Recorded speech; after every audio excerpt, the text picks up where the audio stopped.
This story caught my eye early this month. It's really a great story. It told of BlackBerry addicts getting a crack at freedom if they checked into a certain Chicago hotel where the manager offered to put these devices under lock and key for guests who wanted a break.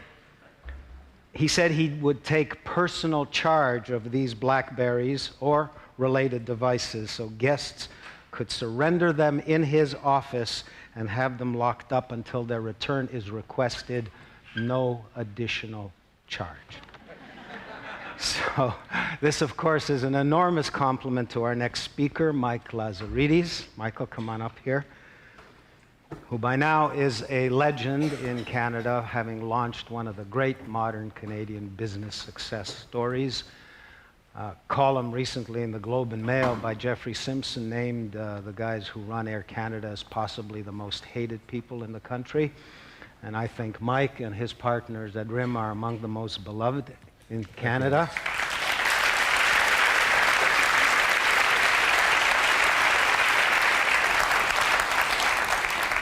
Thank you, Moses. It's a pleasure to be here. Now, I must admit that I must have read old documentation about Idea City, because I was told that I wasn't to bring any prepared documentation or any PowerPoint presentations or any multimedia extravaganzas.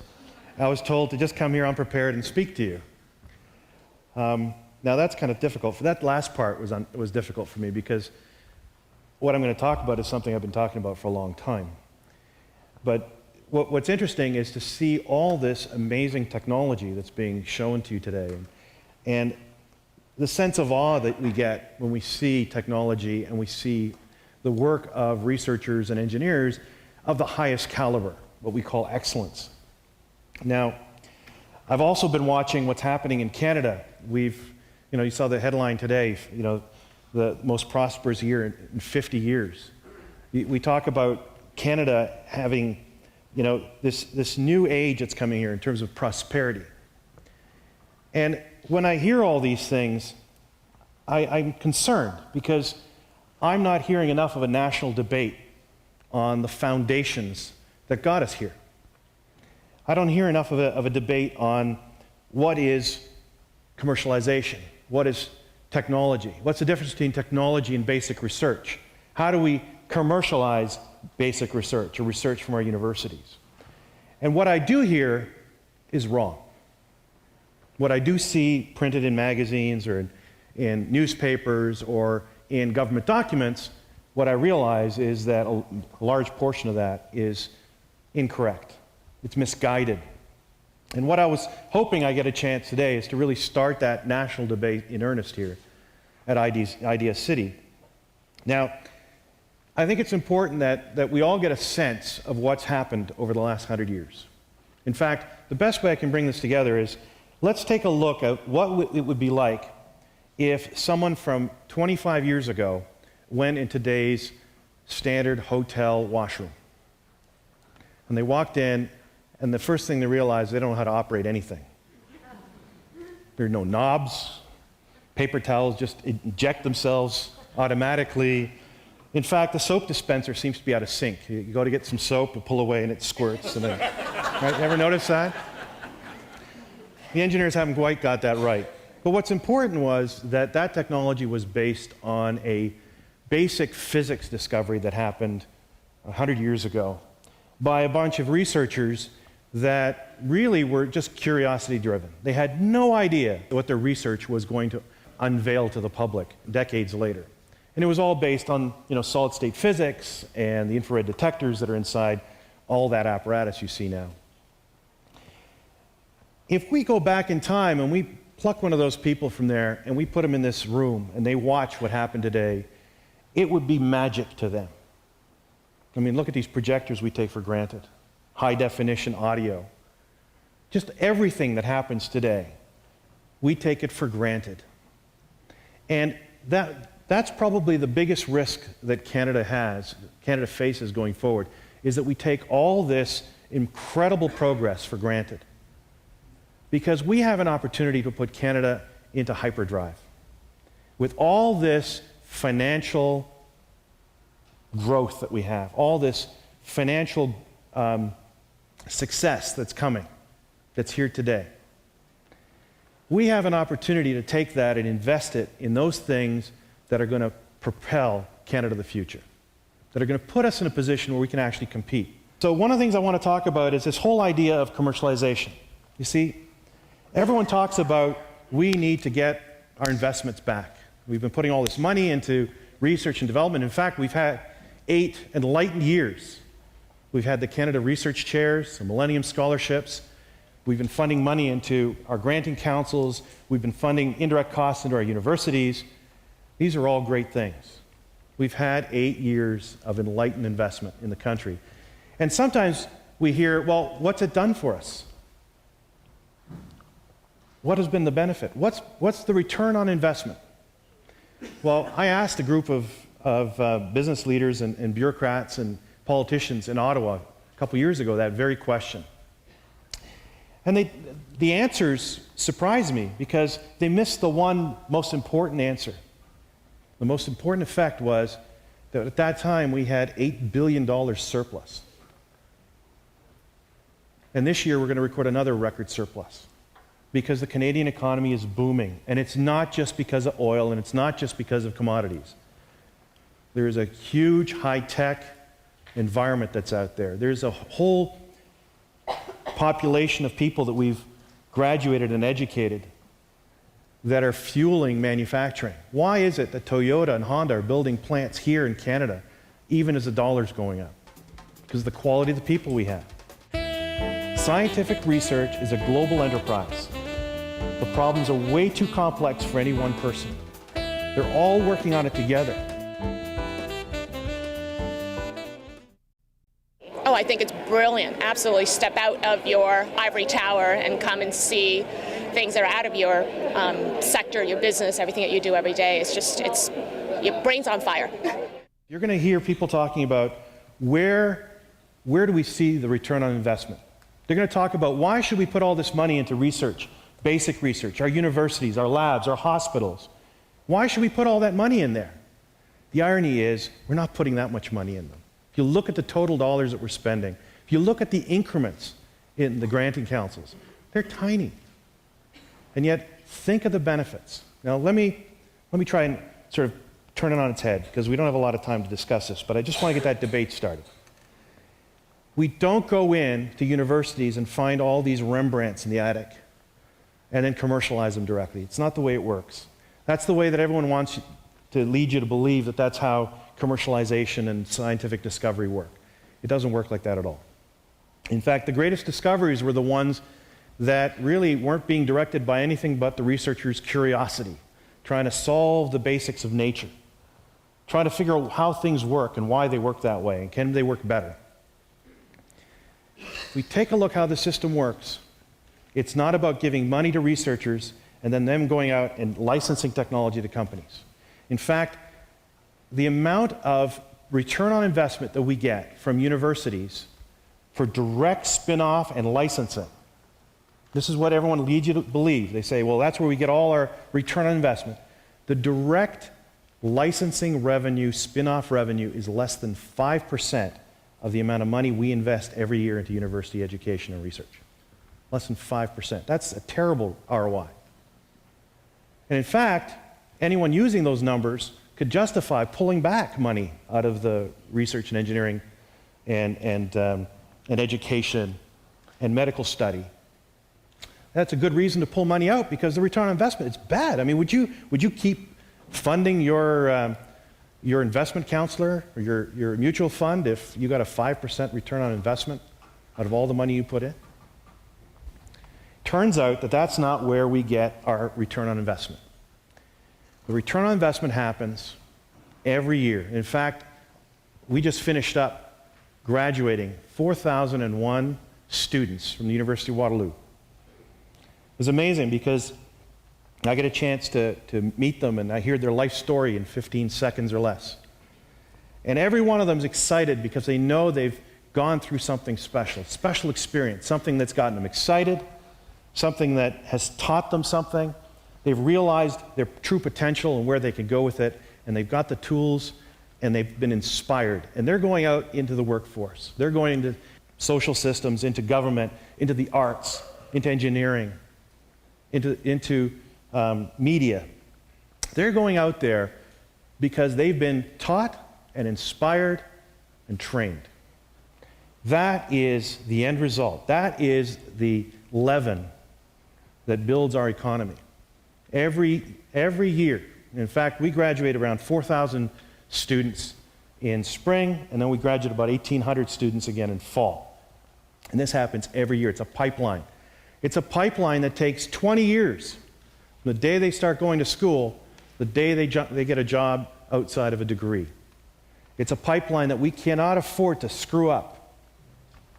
We can't afford to make whole-scale changes to it without thinking it through, without understanding the cycle. And the cycle is very simple if you think about it. And it's one that's worked for hundreds of years, and it's one that's one of the true global systems that we have today. Scientific research is a global enterprise. The problems are way too complex for any one person. They're all working on it together.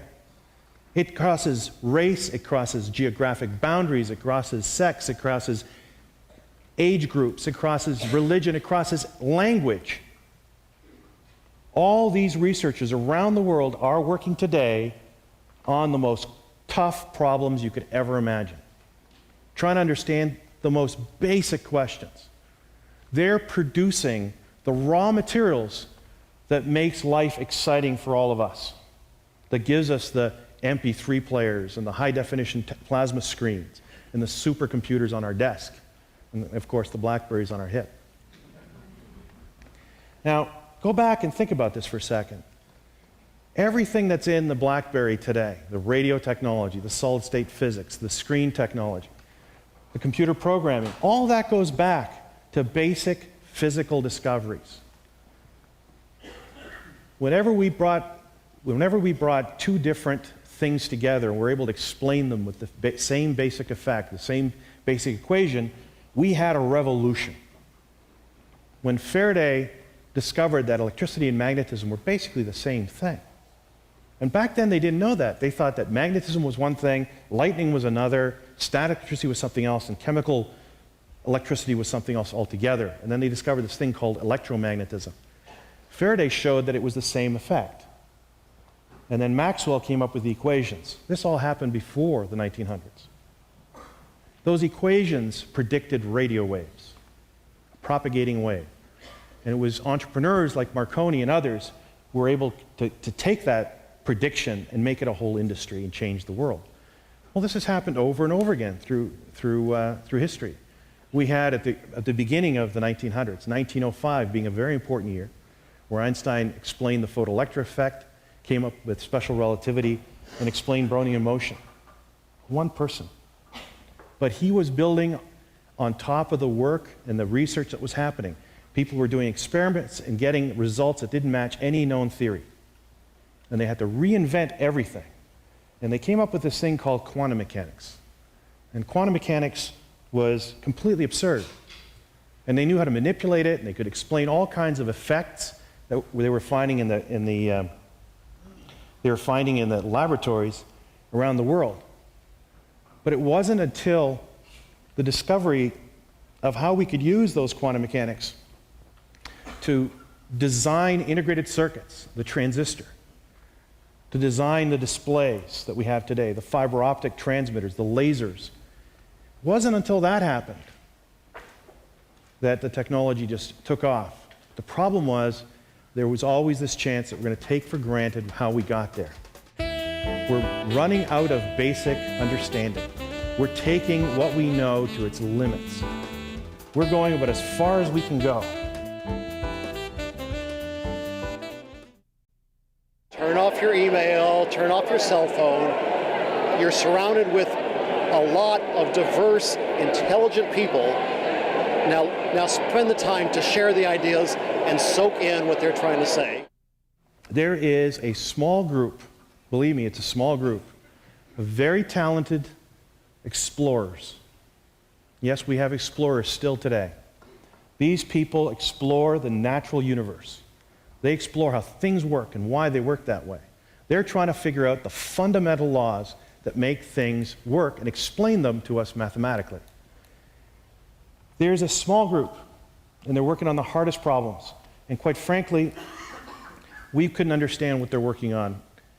But what we should remember is that when we fund that work, we fund excellence in that work, those researchers do their job, and they do it extremely well.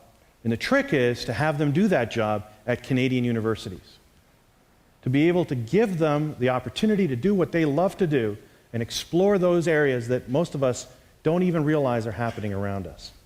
But we need them to do that. Why? Because they draw the best graduate students. And those graduate students are basically undergraduate students. And they go to those schools because of the research that's going there, the reputation of the researchers, the reputation of the graduate students that come out of that university. And they go there and they get experienced. And they get inspired. And they learn things that they never knew. Some of those students are going to stay at that university and continue the research, get their higher degrees. Some of those students are going to remain there or go to other universities and teach and do that research all over again.